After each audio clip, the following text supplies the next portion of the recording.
They say every city has two versions, the one its citizens see and the one its rulers hide. But Moscow, some believe it has three.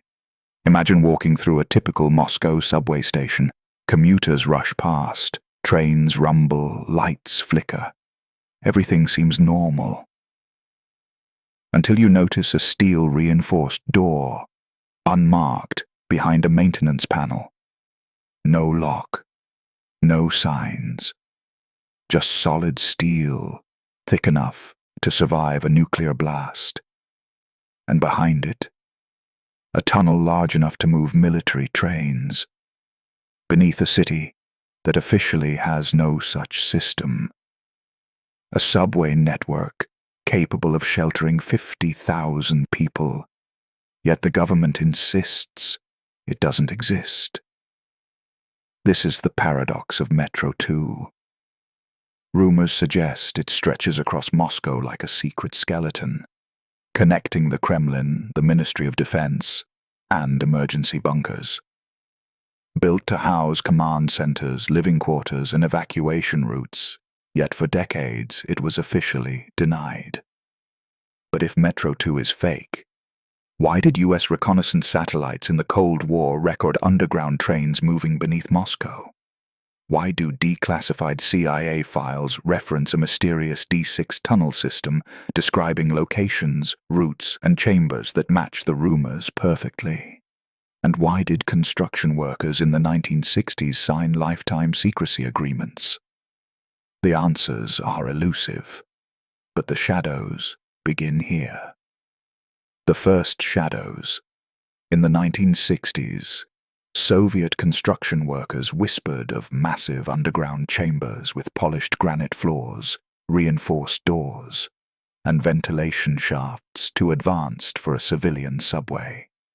Some described train tunnels built to withstand direct hits. Others claimed to see staircases descending into darkness far below Moscow State University, leading to secret complexes connected to government bunkers. Leaked Soviet documents from that era hint at projects labeled Object 103, bluntly referencing nuclear continuity, evacuation routes, and underground rapid transit. The documents never use the name METRO-2, but the similarities are striking. By the early 1990s, Western intelligence began piecing together these fragments. The CIA's declassified reports referenced D6, describing a high-speed underground transit system capable of connecting key government locations. The information was scant, almost tantalizing, like a puzzle missing several pieces. If METRO-2 was constructed to move trains and people unseen beneath Moscow, why did the Soviets go to such lengths to hide it? Was it purely strategic, or something more sinister? First, clues and witnesses. Some workers later surfaced in interviews, claiming that massive ventilation systems existed under the Kremlin and university campuses. One former laborer recalled, "We built floors that could hold tanks, doors that could survive nuclear attacks, and tunnels that led everywhere, or nowhere. We never knew for sure." These accounts, though anecdotal, align with maps later obtained by intelligence analysts. Secret corridors, branching in almost every direction, leading to locations no civilian had access to. And yet, for all the leaks, sightings, and documents, official Moscow has always denied METRO-2 exists. Which brings the next question, hanging in the shadows like a spectre. Why would a government deny the existence of something so monumental, so strategically essential, if it were real? And if it isn't real, then what were the satellites actually recording? It's 1992. The Soviet Union has collapsed. Moscow is open to journalists like never before. Among them, reporters working on the Moscow Metro stumble across something astonishing. A second map, not meant for public eyes. Lines appear beneath the known subway routes, but then they branch off into restricted zones. No station names, no access points, just mysterious corridors leading to unknown areas. The discovery reignited global speculation. Suddenly, engineers, security personnel, and even university employees began reporting strange occurrences.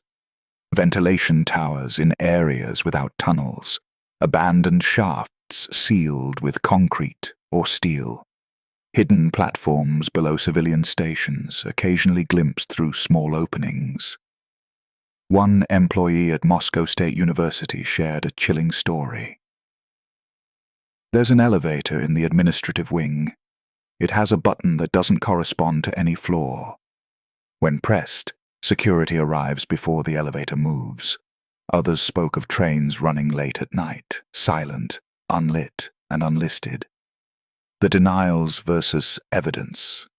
The contradiction is stark. Officially, nothing exists. METRO-2 is a myth, a product of rumor and imagination. Unofficially, the evidence grows.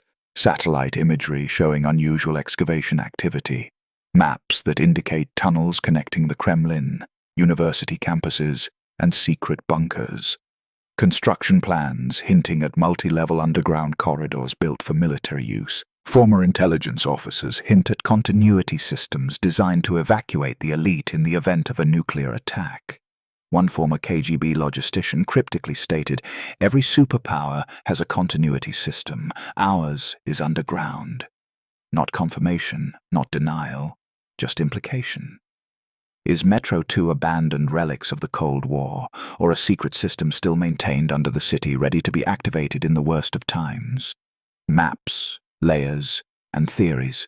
Speculative researchers have attempted to reconstruct METRO-2. Some maps show 4 parallel lines, while others suggest only one active route.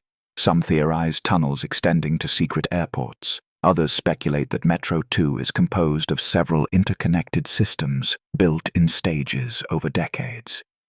One puzzling detail appears repeatedly. Construction of these tunnels appears far too sophisticated for a civilian project.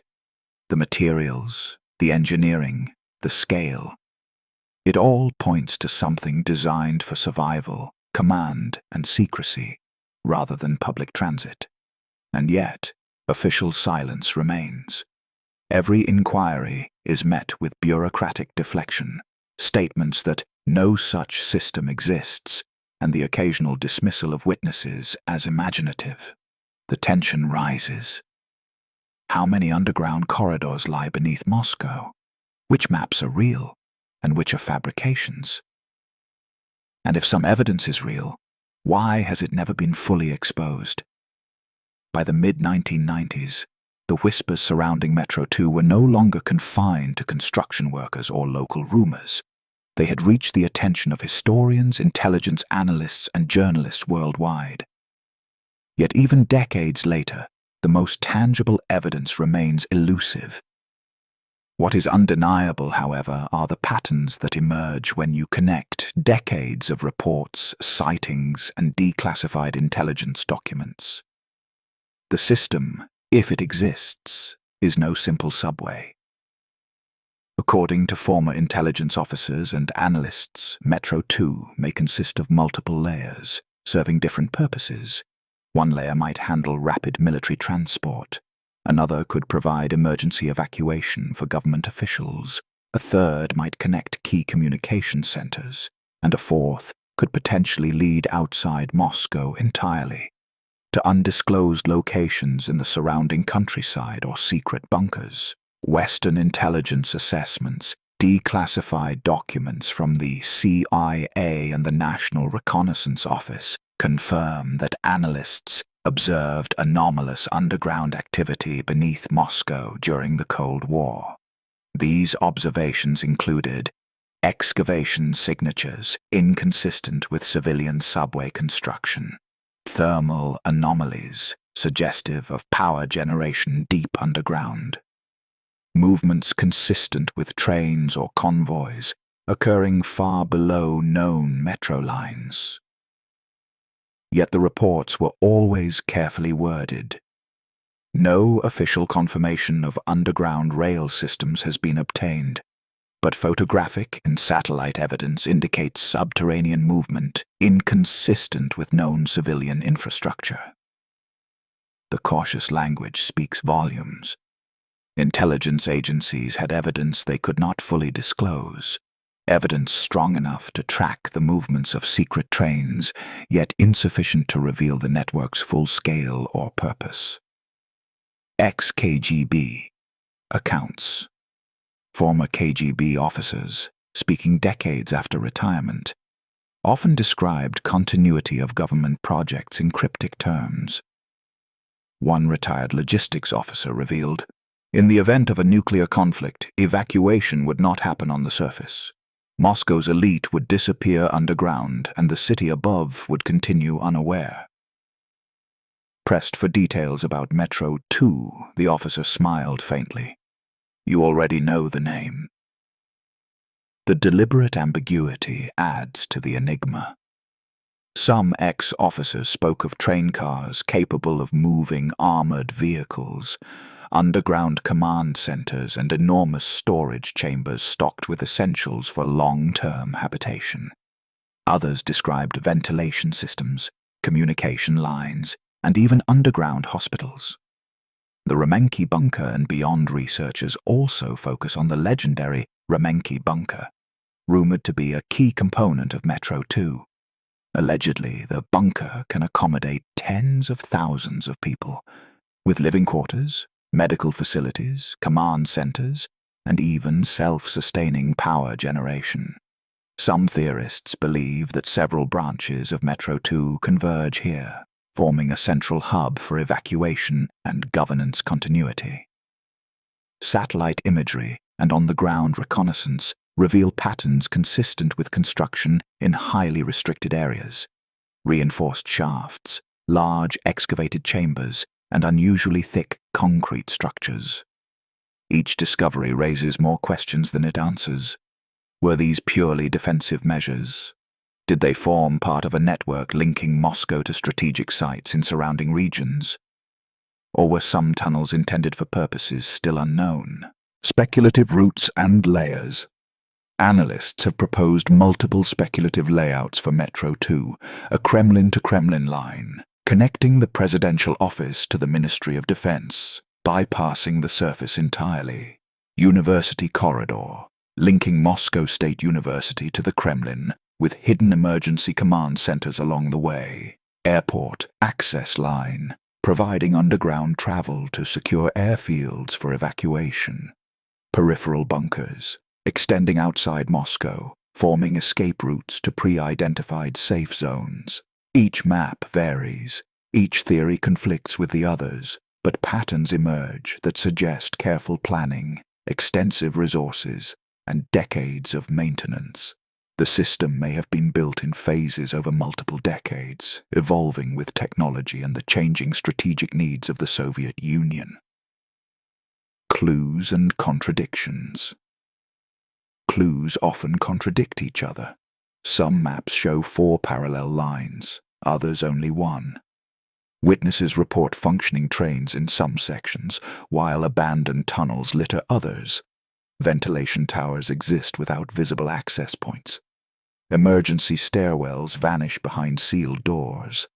Journalists visiting Moscow in the 1990s documented peculiar anomalies: electrical lines descending into sealed tunnels, service doors appearing in unexpected locations, and vibrations felt beneath the ground at hours when no trains were scheduled. Yet every investigative thread seems to hit a wall. Denials remain steadfast, access remains impossible, and the contradictions multiply, creating a tense uncertainty that only adds to the Cold War atmosphere of paranoia and secrecy.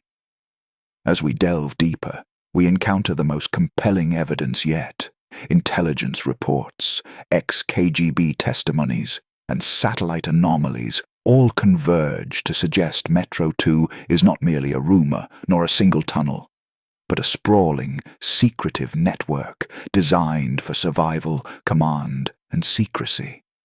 But the final question looms: If Metro-2 truly exists, why has it remained invisible for so long? And how many more layers, hidden from the world, lie beneath the streets of Moscow, waiting for the moment they were built to survive? The answer may lie in the final section, where the strongest documentation, expert analysis, and the ultimate twist converge. By now, the pattern is undeniable. A network of secret tunnels, bunkers, and potential underground cities may exist beneath Moscow.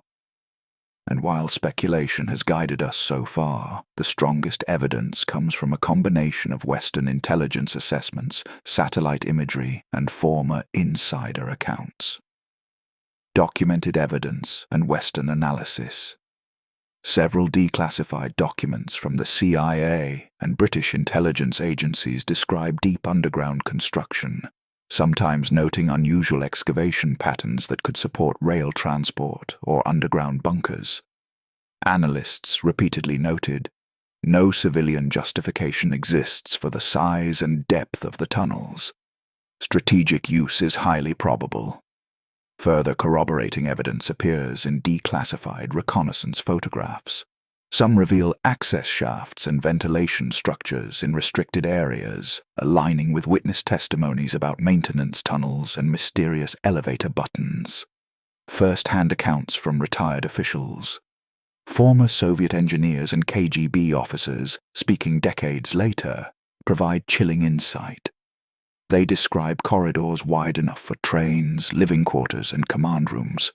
Some tunnels reportedly lead beyond Moscow itself, to locations prepared for evacuation and continuity of government operations. One retired officer remarked, "Metro-2 was never for the public. It was never meant to be discovered, and it was built to be invisible, even to those who walked above it every day." The implication is staggering. A secret city under the capital, equipped for survival in the worst-case scenario, existing silently for decades while the world above continued as usual. The four-line theory. Many experts now believe Metro-2 is not a single line, but multiple interconnected systems evolving over time. Maps vary. Some suggest one main artery, others show 4 parallel tunnels branching into secret bunkers, airports, and government facilities. The variation may be deliberate. Perhaps some lines were decommissioned, others modernized, perhaps some never existed. But the idea of layers of secrecy, built and maintained for decades, remains central to every analysis. Cold War paranoia and speculation. The existence of Metro-2 captures the essence of Cold War paranoia. A city above ground, full of normal life, and a city below, silent, hidden, prepared for nuclear catastrophe. It is an enduring reminder of the lengths superpowers went to safeguard their leadership, resources, and people deemed essential. Yet for every piece of evidence, more questions emerge. Could some tunnels still be in active use today? Were certain lines never completed? How much of this network was purely symbolic, intended to mislead foreign intelligence, or functional? Every answer seems to open new doors, literally and figuratively. Final twist and concluding thought. Some experts now suggest Metro-2 is not merely a single system, nor even a singular purpose. It could be a network of networks, each layer serving distinct roles: command, evacuation, transport, and secure communication. Some sections may have been abandoned, others updated and maintained. The world above Moscow functions normally, unaware of the city below. The tunnels remain invisible, silent, and hidden, yet they may be among the most sophisticated infrastructure ever built by humankind. High retention, outro, and now the final question hangs in the air. If Metro-2 truly exists beneath Moscow, how many other secret cities were built during the Cold War, hidden beneath capitals, mountains, and remote landscapes, waiting for the moment they were designed to survive? silently shaping the world without ever being seen. Perhaps we will never know. Perhaps that is precisely the point. Some doors remain closed, some tunnels remain untraveled, and some mysteries remain deliberately, inescapably forbidden. By now, the shadows beneath Moscow have grown long. For decades, METRO-2 has existed in whispered rumors, fleeting testimonies, and faint traces caught by the eyes of satellites and intelligence analysts. It is the ultimate Cold War enigma. A city underground, invisible to most, yet meticulously engineered to withstand disasters humanity can scarcely imagine. The evidence is fragmentary, contradictory, and tantalizing. Yet together, it paints a chilling picture. The tunnels, chambers, and hidden lines may not only exist, but may have been in silent operation for decades. Some historians argue that METRO-2 is not merely a transit system, but a secret city built beneath the heart of the Soviet Union, designed to outlast war, disaster, or political collapse. Western intelligence reports. Western intelligence agencies monitored Moscow meticulously during the Cold War. Declassified reports from the CIA, National Reconnaissance Office, and British intelligence suggest that anomalies beneath the city could not be explained by ordinary subway construction. Analysts observed patterns of activity inconsistent with civilian infrastructure, thermal anomalies indicating power sources deep underground, movements consistent with trains or armored convoys operating without a public schedule, excavation sites protected by high-level security, often appearing in locations where no public construction was authorized. Yet the reports were carefully cautious. Analysts described their findings in neutral, almost evasive language. No official confirmation of underground rail networks has been obtained. However, imagery and reconnaissance indicate subterranean movement inconsistent with known civilian activity. Even decades later, the reports remain inconclusive. Evidence that hints at a vast, secret network, yet refuses to reveal its full scale or purpose. Accounts from former Soviet officials. While official records are scarce, some retired engineers and former KGB officers have spoken in cryptic terms. One former logistics officer recounted, "If a nuclear strike occurred, the evacuation would not happen on the surface. The city above would continue unaware, while those who mattered would vanish beneath Moscow." When asked directly about METRO-2, he smiled and said, "You already know the name." Another former engineer described massive underground chambers with polished granite floors, heavy blast-resistant doors, and corridors wide enough for armored vehicles.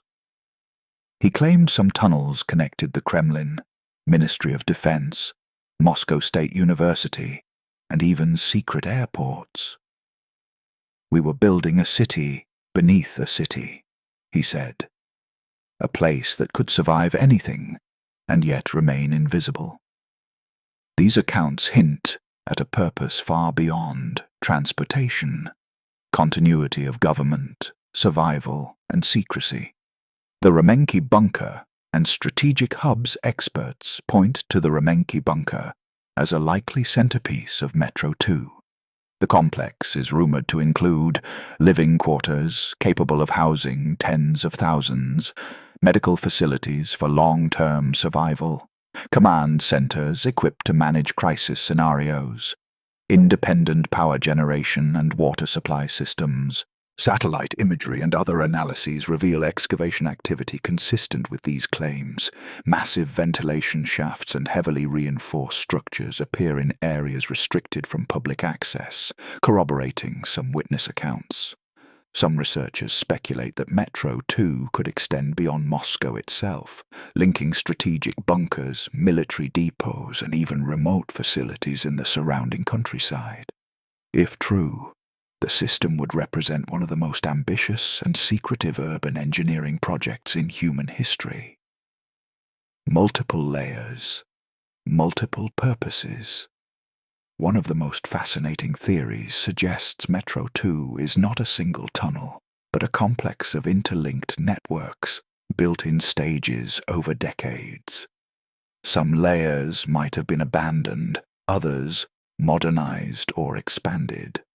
Possible layers include the command line, connecting the Kremlin to military ministries and central government offices. The University Corridor, linking Moscow State University to secret command centers. The Evacuation Line, tunnels leading to secure airports and outlying bunkers. Peripheral lines, hidden passages reaching far beyond Moscow to undisclosed facilities. The multiplicity of lines explains why maps and witness accounts often conflict. Some maps show 4 parallel lines, others only 1. Some eyewitnesses report functional trains, others describe abandoned sections. Ventilation towers and emergency shafts appear in places with no official explanation. The contradictions add a layer of suspense. The more we investigate, the more complex and inscrutable the network becomes. Clues that defy explanation. Even decades later, small clues continue to surface. Electrical systems built deep underground with unknown endpoints. Maintenance reports referring vaguely to deep-level transit in highly restricted zones. Elevator shafts that appear in public buildings but lead nowhere, or perhaps somewhere only officials are allowed. Satellite imagery revealing ongoing excavation or maintenance in areas traditionally off-limits.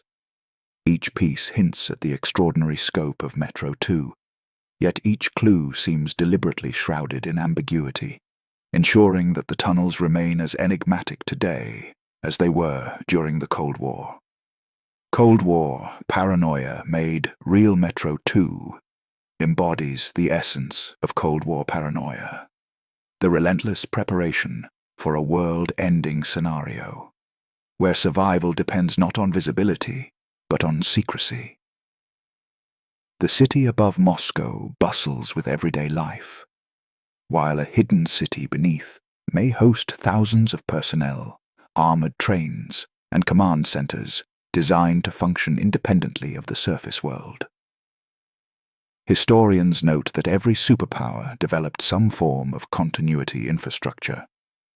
But METRO-2, if real, is arguably the most ambitious example.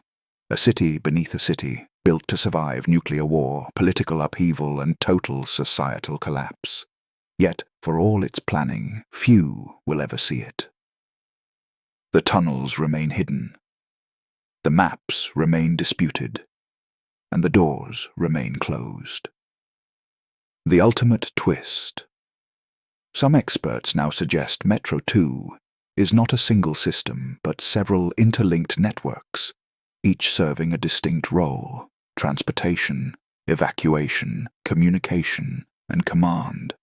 The system may have evolved over decades, expanded to meet shifting threats, and partially abandoned or modernized as technology advanced. The very secrecy of METRO-2 ensures its survival. The tunnels are invisible to most, yet they may have existed fully operational for decades. The city above Moscow continues unaware, while the hidden city below may still hold the capacity to shelter the powerful, the elite, and the essential. And here is the chilling thought. Every piece of evidence, every map, every witness testimony points to a network so vast that its full extent may never be known. So we end where we began, with a steel door under Moscow, unmarked, unyielding, and waiting. Behind it lies a paradox. a city built to survive the unthinkable, yet hidden from the world above. The final question remains, echoing in the tunnels. If METRO-2 truly exists, how many other secret cities were built during the Cold War, beneath capitals, mountains, and remote landscapes, waiting silently for a moment that never came? Perhaps the greatest secret of all is that the city beneath Moscow has succeeded perfectly in remaining hidden. The corridors may stretch endlessly, the trains may run unseen, and the bunkers may house systems designed to outlast civilization itself.